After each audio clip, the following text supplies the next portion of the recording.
Hello. So it's been a year since I've had the e-Niro, and in that time obviously we've gone to Italy, we've driven it, done the school run like 1,000 times. So I thought I'd take this opportunity to tell you what we like about it, what we dislike, and whether we've made a good choice in getting it, and what we'll do when the lease expires next year.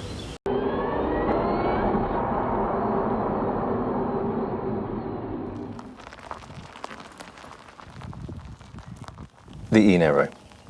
We love this car. You know I love this car, but my wife also loves it, so that's good because she's the most important one in the house. We love the car, and I've really struggled to try to think about things that we don't like about it. There are a few things, which I'll go through in a minute, but really there's not much.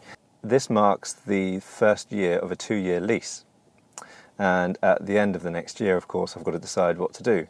Now, I had originally been hoping that the Model Y was going to be released, the Tesla Model Y, but actually that looks like it's not going to be, probably until, I imagine, mid-June at the earliest, because they're going to produce them in the factory in Germany, in Berlin, which isn't going to be ready for at least another year. So I don't know what we're going to do, actually. That's kind of thrown things out a little bit.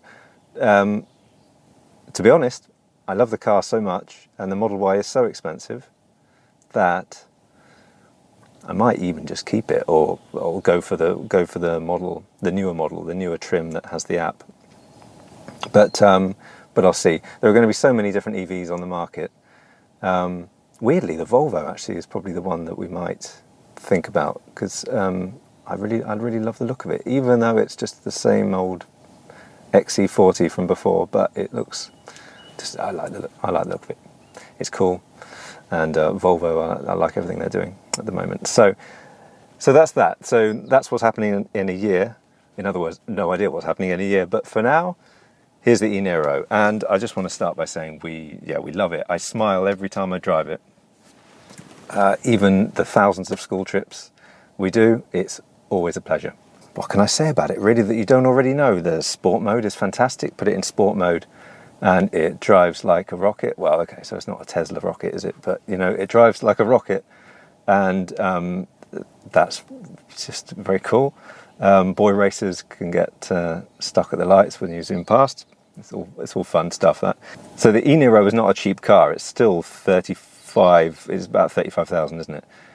Pounds. It's not a cheap car. If you get it on a lease like I did, now I'm paying for a 2-year lease with no deposit, I'm paying about 500 a month, including VAT, and that's through the business. Advantage of doing it through the business, if you can, if you're self-employed like me, is that in England anyway, you get 0% benefit in kind tax, which means that from April 2020 onwards, for 1 year, and then it goes up a little bit, you don't have to pay anything extra on your personal tax. So at the moment I do for this. I will, in the next tax return, have to pay a bit extra, but you won't from April 2020 onwards. So that's great. And also, if you do get it through your business, it is tax deductible. So, you'd get the VAT back if you VAT registered and things like that. So if you have the opportunity to get one through a business, then do. So things we like. Firstly, it's just so efficient. Even on the motorway in one winter, I was getting 220 miles, even when it was raining and things. So that's extremely good. It's a great family car. I mean, that's the thing. We drove to Italy, as you know, and no, I haven't done the video yet, and I've got a good reason for not doing it, but which I'll tell you a bit later. So we drove to Italy, myself, my wife, dog, our daughter, absolutely full of stuff, and we had the roof box on the top. And it was amazing what you can fit in this car. And in fact, when we moved to this place here that we're at now, we didn't get a removal van. We just put everything in the Niro with the roof box because it's unbelievably capacious. So but it doesn't feel too big. I mean, that's the wonderful thing. So when I drove a Model S once, Tesla Model S, that is a wide car, and yes, it's very big, in terms of you can put loads of stuff in it, but it's very wide. Whereas this it's just a really good sized car. The turning circle isn't too big. It's wonderful, and I'll stop my praise here because otherwise I'll just go on for far too long. So let's talk about some bad points. Firstly, the car seat. And this is like a proper first world problem thing, okay? Every time we get in the car, my wife and myself, we're doing this, we're doing that. I get problems with my lower back, so I'm doing that. And they're really good seats, I think. Well, the driver's seat is really good in terms of how adjustable it is. So every time I get in the car, we have to do that. And it's just kind of annoying having to do that and having to turn off lane assist, because that is really irritating on these country roads that we're on. If you have that on, it goes beep, beep, beep, beep, beep, because it can't find the middle line. You don't have two lanes. You've just got the one. So that drives us nuts. So there's those two things that affect us as a driver. So it does mean every time we get in, we do the seat, we turn off that, and that's a bit annoying. We just deal with it now. It just becomes muscle memory, just doing that, and that. And I suppose it feels a little bit like being in a cockpit of an airplane or something. So that's what the pilot would do, wouldn't they? They go in, they do their checks, click, click, click, and well, I think they do. That's what I've seen in films. In terms of issues with the actual car itself, I mean, there's not much. There's the little P on here on the gear selector. The P is kind of a bit crinkled, and that happened very quickly after we got it. So I'll mention it to them when I take it in for the service. It was due a service, obviously, around now, but for obvious reasons, they can't do that. The charge flap sticks. And it opens perfectly. Typical. Absolutely typical. Normally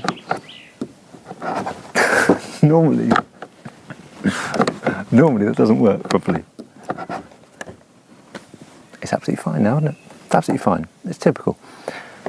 Maybe it's just in winter. Could just be in winter. Okay, so in winter that will come out to there, and then you've got to try and hook it out. You've got to. But now it's fine because sod's law. So trying to get the charge flap open is difficult, and that's a well-known problem. Everyone seems to have a problem with that. All the early e-Niro drivers. So again, I'm sure Kia can sort that quite quickly. So one other possible bad point is that the 12-volt battery went flat recently, but again, I don't actually know if that was because OVMS was plugged in. So I've had OVMS unplugged, and we haven't been using the car very much at all because, of course, we're on lockdown. So we've just been doing supermarket trips every like 7-8 days or something, and it's been fine. So I don't know why the 12-volt battery went flat that time, but other people have had that happen with dash cams plugged in and things. So I'm still convinced that there is some sort of issue with e-Niros with the 12-volt battery. And a friend of mine has said that they've got they took it into Kia and they changed something in terms of the charge management or something, and so far so good with that. Someone else had their 12-volt battery replaced, and so far so good. But we'll see. We'll just wait and see what happens. I'm hoping that it does happen, just so it kind of proves that there's an issue. As it is, I mean, it went flat. It's either OVMS being plugged in and drawing too much power all the time, which it certainly does off the 12-volt. It's either that, or it's just an issue with leaving a light on or something inside, but I'm sure we didn't. Anyway, if it does happen again, I do have this now. It's an Artec jump starter. And I forget how much it was, but it wasn't very much, like maybe £30 or something from Amazon, and it's just that. And it's got the jump leads, and you can charge your phone or iPad or whatever, as well, if you want. Another issue, well, is this an issue? I don't know, but another issue is just it seems to scratch really easily, and I kind of wish that I'd put some sort of ceramic coating or something on it. It's difficult to see with the lighting, but there's very, very small scratches all over the place, but yeah, that's the worst.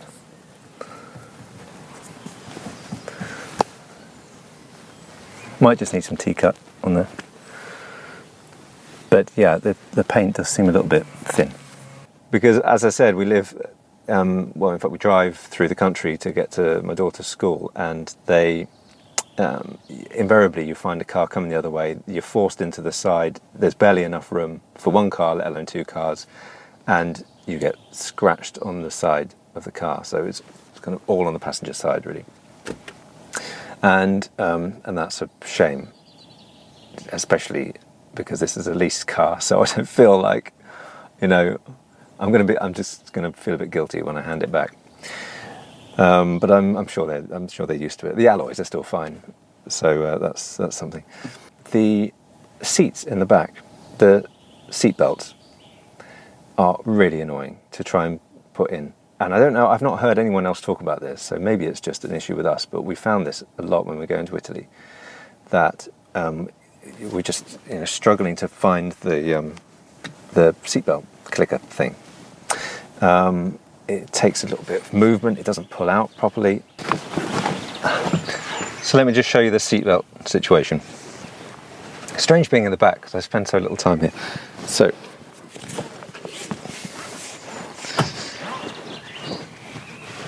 okay, I can't. Okay, so it's there. Now the problem with the seatbelt thing is that, see, that seemed fine, but when you've got the car full of stuff, this doesn't move. It goes up and down. It doesn't move outwards. This one in the middle here is all kind of flappy. I mean, it doesn't look great that it flaps around, but it's flappy, so it's easy to find it. It's easy to adjust. This is fine just with me being in here, but normally you would have like lots of other stuff in the back. Well, we do anyway. And it's a bit difficult to find when you're faffing around in the back on some sort of family trip. You probably think I'm crazy about that being a bad point, and you don't understand what I'm talking about, but really we found that a real issue. So another issue is that the passenger seat doesn't have the same kind of electronic adjustment that the driver's side does. So it's just your standard kind of handle and pull and all the rest of it, like a normal car. So that's a bit rubbish. Probably the biggest issue for anyone driving this car is not actually an issue with Kia. It's an issue with Ionity. And this at least is going to be the same wherever you are, at least in Europe, because Ionity have put the prices up. Certain manufacturers have done deals so you can do a subscription. So there's Mercedes, I forget the name of it, I'm sure Audi must have, Volkswagen, I think BMW as well. So all the German ones, in fact, you can pay a subscription and you can get much cheaper Ionity charging. For anyone else that has to do like sort of a pay-as-you-go kind of thing, it's unbelievably expensive, to the point where it's more expensive than filling up with fuel. Especially now, in fact, since fuel has dropped so much.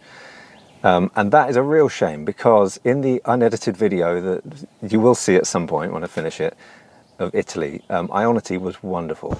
We're now charging at Ionity at Air di Freni, and it's the most beautiful charge point in the world.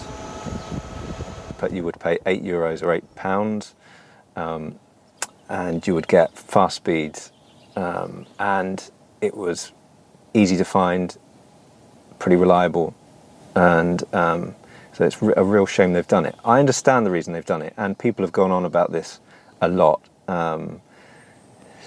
but it still saddens me greatly that we're in a situation where there's so much opportunity, there's so much potential for getting people driving electric, but what you've got to say, no, it costs a fortune unless you subscribe to another service. People are subscribing to things enough. I've already got countless subscriptions, and about everyone's probably got Disney Plus by now as well. You don't want to subscribe to something else, especially if you don't use it very much. Now, of course, on the flip side, you've got to appreciate that it costs a fortune setting up all this infrastructure, and they're not doing it out of charity, are they? They're businesses, and they want to make some money. They also want to stop Teslas from using them, I think, because Teslas have got their own chargers, and why should they be charging at Ionity for next to nothing? So I suppose the option for them would have been to say, well, okay, Tesla owners have to pay extra, but that wouldn't be a good way of doing it, would it? I mean, that would seem pretty awful. So that's why I think they've done what they've done. However, Kia haven't announced anything yet about it, and it's been a while now. So I'm just hoping that they release some sort of subscription thing. I believe Hyundai is certainly part of the Ionity group now. Whether that includes Kia, I don't know, because it is Hyundai and Kia are practically the same group. So we just haven't heard anything about Kia. Still, right now, at least, if you're a long-distance driver, you bought this car, you're going to be spending a fortune if you go to Ionity. And I mean, the problem, certainly in the UK, we don't have very much choice. You've got Ecotricity, and on the motorway anyway, you've got Ecotricity and you've got Ionity. Even then, you haven't got many Ionities. You've got BP are just starting to do a few, BP Chargemaster. Yeah, so that's the situation you're in. If you get this car and you want to do long distance driving, you just got to accept that Ionity costs a fortune for the moment.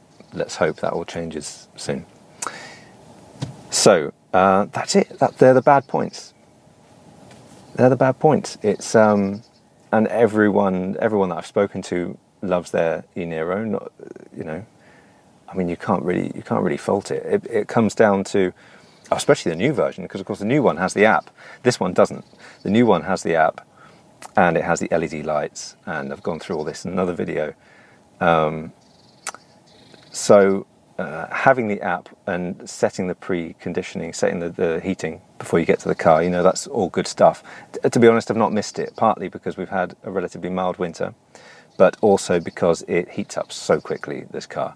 I mean, if you just go out to the car and turn on the heating full blast, yeah, like in a minute, I would say it's fine, absolutely perfect. And if you're driving along, it's got a heat pump, which means that it's extremely efficient, and any heat that gets generated from the battery and things like that, it doesn't get lost. It goes straight back into the cabin, so it's unbelievably efficient. So in terms of the app, it's not like I've missed it particularly, and I do have OVMS, which I've done a video about already. I do have that for finding out the battery state of charge and things like that.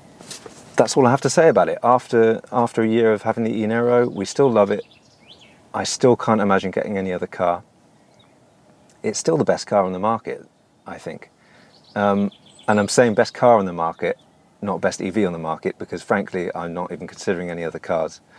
Any petrol and diesel, they can bugger off, frankly. So it's still the best car, I think, for us. Now, it's got to be said that there are people that would obviously prefer a Model 3. And I say obviously because you do get all of the amazing things with the infotainment system and the navigation and the superchargers, Tesla superchargers, which you just can't beat, really. So there are, of course, people that prefer the Model 3, but for us, the shape of this is preferable. And as I said, we were waiting for the Model Y, and I still don't know what we're going to do in a year when the lease expires. Maybe get a Kia Soul, but we're so used to the size of this that the Soul is a bit smaller. I'm not sure how we'll cope. Because this is just such a practical family car with no compromises. The whole of us, the whole family sits in here. We all have a comfortable ride, and it's just been flawless, really. So that's it. A year of the e-Niro. I hope you've found the video interesting. I wish I could go into more detail about something that I didn't like, but frankly, you already know that I'm a Kia fanboy now. So it's a brilliant car. And once this lockdown is lifted, I would recommend you look into getting one as soon as you can, because surely the waiting list is still pretty long, even though they are producing far more than they were.